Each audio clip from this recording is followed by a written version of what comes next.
Hello everyone, welcome back to Webtech Tutorial.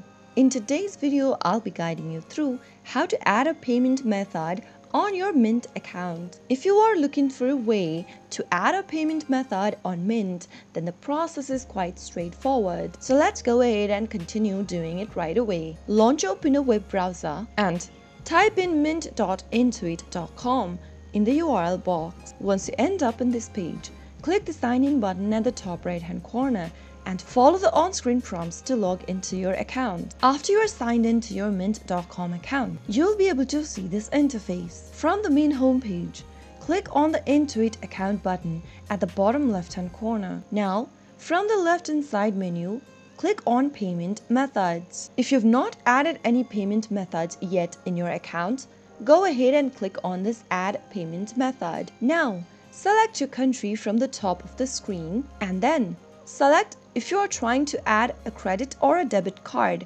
or use bank transfer. You can select any of the options. In my case, I've chosen the credit and debit card option. Now, it'll ask you to enter your card information. Start off by entering your credit card number or your debit card number, its expiration date, the CVV code on your card, and the name on your card. Also, make sure to enter the billing address, zip code, the city you reside in, and select your state from the bottom. After filling in all of the details in the text boxes, click on Submit and you'll be able to add a payment method on Mint. So that's how it can be easily done. If you found the video to be helpful, go ahead and give us a thumbs up. Don't forget to subscribe to our channel by hitting the subscribe button. Also press the bell icon so that you'll never miss another upcoming upload from us. I'll see you again in the next episode. Goodbye till then.